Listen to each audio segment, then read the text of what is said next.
Duckling story where I think let's say the roles were reversed. And it was a guy who had a female best friend who grew up to be beautiful. I mean, of course, the guy, if they met 10 years later, he's going to be like, yeah, wow. Mm-hmm. So I can see her, having that instant physical attraction after all those years and being just like so surprised by it and kind of opening up those possibilities for her. But I think they did care about each other. They did. But I think that's one of my complaints that I had of the movie is that there's too much slapstick, and I just wish they spent more time showing the chemistry between the two. Mm-hmm. Like just hanging out and having fun, doing something. But yeah, I did wish that they'd let that breathe a little bit to allow them time to just be normal with each other. No, that's a good point too, because Ebert, he gave this movie 1 star out of 4, but he said the best chemistry belonged to Faris and Reynolds because they're funny together. Like they're just Yeah. maniacs. But yeah, they didn't focus on the love story because he does come back after that flight and he's like, okay, we're back together. It's like, well, yeah, I would say that's the one part. Like I like the deleted scenes for this movie because they did the dance together with The cheer. the cheer, and then there's a couple other moments that just gave their relationship time to breathe, I think, and I Mm-hmm. think it needed that between the two of them. And it kind Yeah, of if they gave it like 5 extra minutes, less of slapstick and 5 more of them just spending time together and showing that chemistry would have made it next level, I think. I wonder if the additions of I wonder if they realize how funny like Anna Faris was as Samantha James, and then that kind of suffered, with their love story, if that makes sense. Oh, like it overshadowed it, you Yeah, think? because sometimes in movies you can just tell when there's like a filmmaker's not interested in a character, right?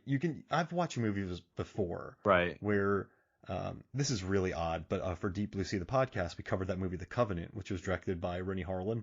And when I was watching, I'm like, man, he does not like this female character in this. Like she's supposed to be like one of the female leads.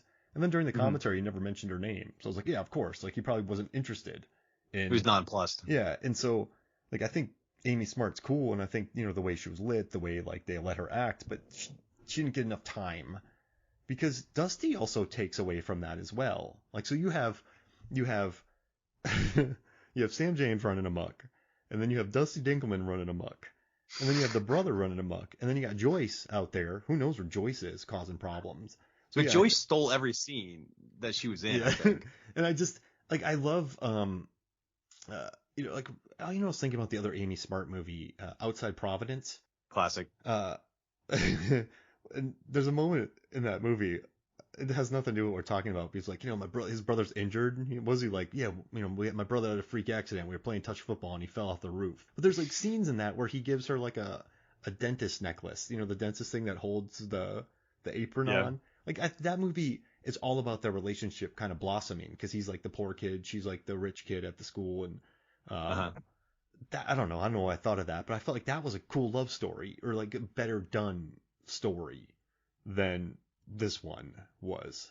But it's still It does so bring up a good question. Like, why do they like each other so much? They didn't really answer that, as adults. yeah. I guess you get, but I think like you said, like he came back. He's Ryan Reynolds now. He's jacked. He's Hollywood. That kind of stuff. But what's interesting? She was a substitute teacher who worked at a bar, and I was a substitute teacher who worked at a bar. So I feel for Palomino living with the parents at that time. But yeah, I just wish maybe that but see, also it's a tight movie though. So do you want them to dance together in the lights? Like I think that is a good moment for them. But what does that come at the expense of? It's a good question. I think I only started thinking about that after my third or fourth viewing of it. Hmm. So it's like, it's not something you catch when you first watch the movie. Yeah, I really think the director just I, I think I don't know. It just seemed like the guy who wrote this, Adam Tex Davis, he said he was in one of these for like 2 years. Hmm. Like, geez Louise, man. And he said that in his head he was a vice president, and that he likes boyfriend was the president. If the president got killed, he would step in. I'm like, that's a weird way of looking at things. But you figured he would give this character more. Like he almost looks at her with kind of anger a little bit. I don't know. Like he doesn't give her much of a I personality don't in know. It this was script real. he wrote. It was a bro-centric script. Yeah. I mean, it was one of the most bro-centric, for lack of a better term, romantic comedies that I think I've ever seen. Yeah. This is definitely a romantic comedy from the male point of view. Because, I mean, I guess there are, there's a lot of movies where there's like awesome bros, and I'm like about a boy, right? He's awesome, but he's an absolute slacker, but he's rich. And then there's McConaughey ones where he's kind of like a man-child and like not living up to his potential, right? Mm-hmm. It's like, but in this one, he's just a super talented dude. In this movie, Chris Brander loves making the money. He loves his life.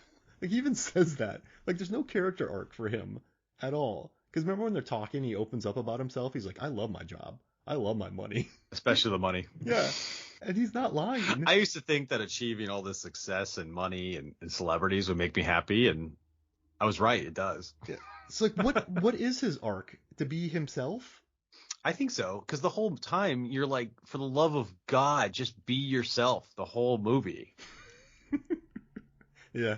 And I mean, I guess you just look at Dusty. But he's also, I don't know, I think he had a facade up. He had all that trauma from high school that he was just living the dream and just not being himself. So it's 10 years of just not being himself. I mean, it's like he didn't know who he was. You see him with the snow globe. Yeah. He even said that, like, I don't want to be myself. Yeah. So yeah, he even said that in the movie. Like, he reverts to such a baby, like, not a baby, but like a pampered kid with like, I got a tummy ache, and his snow globes, and getting fed cookies. Like, yeah, it's like he dropped the facade, the veneer of the LA guy for a couple days. Yeah, he let himself be vulnerable again, and just let his mom take care of him. And it's funny too.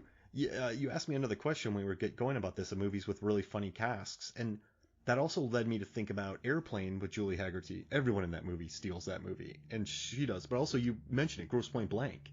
I mean, that's another refreshing come back to town after 10 years movie, because Cusack is just a hitman in that movie. Like, he's in trouble, and so he's not some nerd.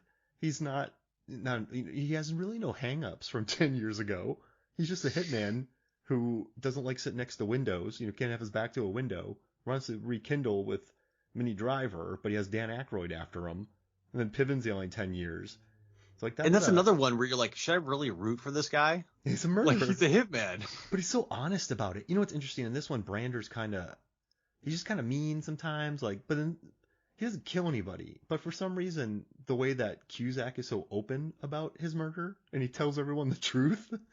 And, wasn't he in the military? That's right. They all laughed it off. They thought they didn't believe him or something. Yeah. Didn't he say he was in the military and he got kind of brainwashed and he got like pulled into it when he was young, and like he wants to get out of it. Like, he's just not happy. He's a morose, depressed 1990s hitman that only John Cusack could play. But he's very open about it. Like, I kind of like that lack of drama. And I think there's some of that here. It's more slapsticky. Like, I like that Brander doesn't have to overcome, because he doesn't have to overcome much in this, right? He reverts a little bit, but he's still happy with who he is. I don't know. But I don't think John Cusack overcomes anything in Grosse Pointe Blank either. Can you overcome things in 3 days, Eric? I don't know. Beautiful Maybe. Girls? I don't know. I think you can have an epiphany in 3 days.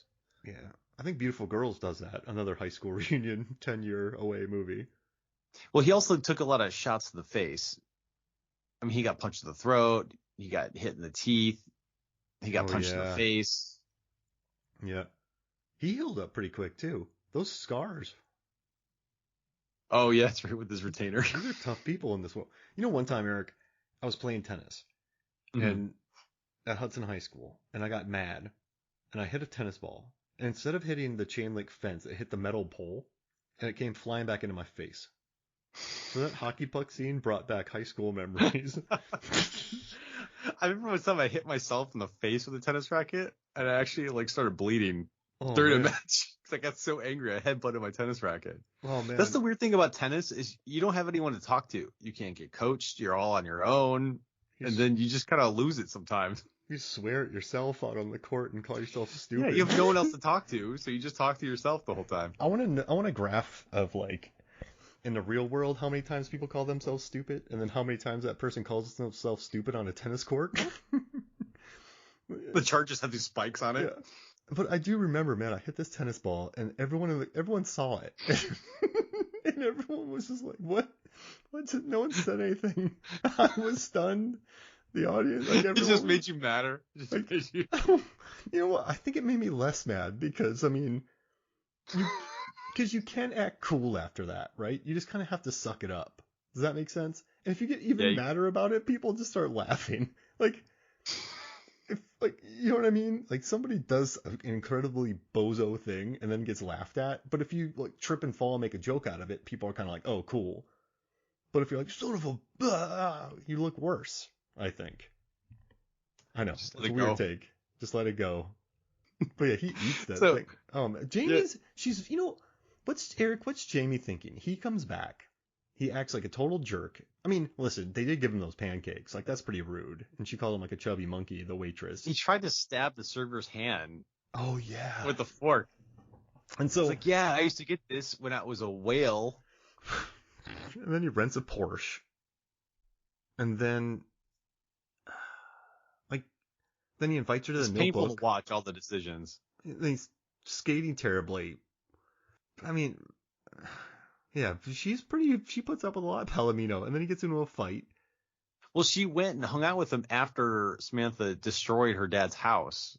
Yeah. Actually, that was the majority of the budget on that movie. That was like their one big stunt that they had. Yeah, that one I watched the behind the scenes videos, and they said that was the biggest budget. I mean, it's not even that. I don't think it's needed. If that's the biggest budget, you could have budgeted and that's a night shoot too. That sucks. I think it was the crescendo, though. It was the crescendo of all the humiliations throughout the movie that you had to go bigger and bigger and bigger. And then they just blow up the Palomino's house. And then she goes to Dinkelman to listen to him perform, and then he fights Dinkelman in the church. Oh, man. This is a weekend. How are you... You come back to town. You come back to town. That's one of my favorite lines in the movie. Is that bouncer gonna let him back in? Because the bouncer's like, and don't, and stay. Wait, what does he say? And don't come stay back. Out. Yeah. Oh yeah, something. I always wanted to say that. Is he allowed to go back in the bar now? He did. There's different bartender or different bouncer on shift. I've always wanted. You know what? I booted out many people at bars, and I just would let them in again.